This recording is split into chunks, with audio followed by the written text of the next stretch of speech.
ഇങ്ങനെ ഈ ഷോർട്ട് ടെമ്പേർഡായ വിദ്യാർത്ഥികൾ പ്രതികരിക്കുന്ന സമയത്ത് അത് ഇപ്പോൾ കഴിഞ്ഞ ദിവസത്തെ സംഭവത്തിൽ അത് സംഭവിച്ചു. വീഡിയോ എടുത്ത് സോഷ്യൽ മീഡിയയിൽ പ്രചരിപ്പിക്കുന്നു. മനഃപൂർവ്വം പ്രചരിപ്പിച്ചതല്ലായിരിക്കാം. എങ്ങനെയാണോ അത് പുറത്ത് വന്നിട്ടുണ്ട്. അതിൽ അന്വേഷണവും പ്രഖ്യാപിച്ചിട്ടുണ്ട്. ഒരു വലിയ സോഷ്യൽ ഓഡിറ്റിങ്ങിന് ആ കുട്ടി വിധേയമാകാണ്. അതായത് ഉടനെ ആ കുട്ടി കഞ്ചാവാണെന്ന് പറയുന്നു, MDMA ആണെന്ന് പറയുന്നു. ഇങ്ങനെ ഒരു കുട്ടി പ്രതികരിക്കുമ്പോഴേക്ക് ഇങ്ങനെ ഒരു സോഷ്യൽ ഓഡിറ്റ് അവിടെ സംഭവിക്കുന്നുണ്ട്. അത് നമ്മുടെ ഒരു സമൂഹത്തിൻ്റെ ഒരു കാഴ്ചപ്പാടിൻ്റെ കൂടി പോരായ്മയല്ലേ? അതെ, അതാണ് ഞാൻ നേരത്തെ പറഞ്ഞ. യഥാർത്ഥത്തിൽ നമ്മൾ ഇപ്പോൾ എത്തിയിരിക്കുന്ന ഒരു ലിബറേഷൻ എന്ന് പറയുന്നതിന് നമ്മളെപ്പോഴും ലിബറേഷനാണ് ഇതിൻ്റെ കാരണം.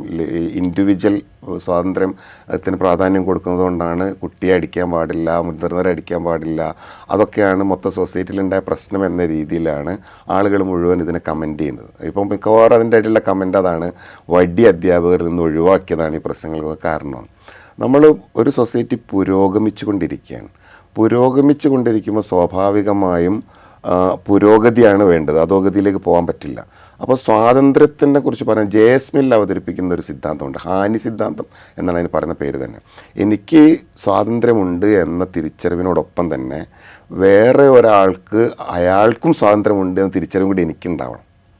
ഇപ്പോൾ ഒരു ന്യൂ ഇയർ ആഘോഷിക്കുന്ന ഒരു വീഡിയോ, അയാൾ ന്യൂ ഇയർ ആഘോഷിക്കാൻ വേണ്ടി പടക്കം പൊട്ടിച്ചുകൊണ്ടിരിക്കുകയാണ്. അപ്പോൾ പടക്കം പൊട്ടിക്കുമ്പോൾ തൊട്ടടുത്തുള്ള ഫ്ലാറ്റിൽ താമസിക്കുന്ന ആൾ കൈകൊണ്ട് ആംഗ്യം കാണിച്ചു, ഞാൻ ഉറങ്ങുകയാണ്, ഭയങ്കര ശബ്ദം, എന്താ ചെയ്യുക. അപ്പോൾ ഇംഗ്ലണ്ടിലോ ഫ്രാൻസിലോ എവിടെയോ നടന്നതാണ്. അപ്പോൾ ഈ പടക്കം പൊട്ടിച്ചുകൊണ്ടിരിക്കുന്ന ആൾ, സോറി എനിക്ക് തെറ്റ് പറ്റിപ്പോയതാണ്, നിങ്ങൾ ഉറങ്ങിക്കോളൂ എന്ന് പറഞ്ഞുകൊണ്ട് ബാക്കിയുള്ള പടക്കം പെറുക്കിയിട്ട് അയാളുടെ ഫ്ലാറ്റിലേക്ക് കയറിപ്പോന്നു, വില്ലയിലേക്ക് കയറിപ്പോന്നു. ഇത് ലണ്ടനിലോ ഫ്രാൻസിലോ എവിടെയാണ് കറക്റ്റിന് ഓർമ്മയില്ല, ഞാൻ വീഡിയോ കണ്ടതാണ്. ഇത് കേരളത്തിൽ നടക്കുന്നു എന്ന് വെറുതെ സങ്കല്പിച്ച് നോക്കൂ. ഒരാൾ വന്നിട്ട് പറയാണ്, നിങ്ങൾ പടക്കം പൊട്ടിക്കല്ലേ, എനിക്ക് ഉറങ്ങാൻ ബുദ്ധിമുട്ടുണ്ടെന്ന്. 10 പടക്കം അയാളുടെ വീട്ടിലേക്ക് എറിയായിരിക്കും ചെയ്യുക. കുറച്ച് ദിവസങ്ങൾക്ക് മുമ്പ് ഒരു വാർത്ത വന്നിരുന്നു, ഒരു കല്യാണത്തിന് പടക്കം പൊട്ടിച്ചതിൻ്റെ പേരിൽ ഒരു ചെറിയ കുഞ്ഞിന് അപസ്മാരം അടങ്ങുന്ന ഒരു അസുഖം വന്ന ഒരു വാർത്ത പുറത്തു വന്നിട്ടുണ്ടായിരുന്നു. അതാണ് സംഭവിച്ചുകൊണ്ടിരിക്കുന്നത്. അപ്പോൾ അത് സൊസൈറ്റിയുടെ വളർച്ചയില്ലായ്മയാണ് കാണിക്കുന്നത്.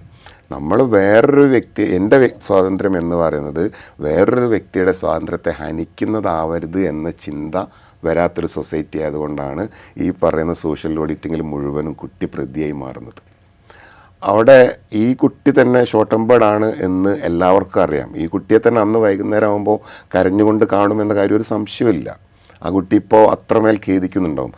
പക്ഷേ ആ കുട്ടി ഇനി ഒരു സൊസൈറ്റി എങ്ങനെയായിരിക്കും കാണുക എന്ന് ഇപ്പം പറഞ്ഞതുപോലെ കഞ്ചാവാണ്, പിന്നെ അങ്ങനെയുള്ള കാഴ്ചപ്പാടിലേക്ക് ആ കുട്ടി എത്തിക്കുന്നതിൻ്റെ ഉത്തരവാദിത്വം സമൂഹത്തിൻ്റെ തന്നെയാണ്.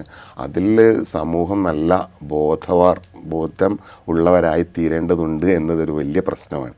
അതാര് ചെയ്യുമെന്നതാണ് അടുത്തൊരു ചോദ്യം. അതാണ് അധ്യാപകരുടെ ഉത്തരവാദിത്വം എന്നതാണ് എൻ്റെ ഉത്തരവ്.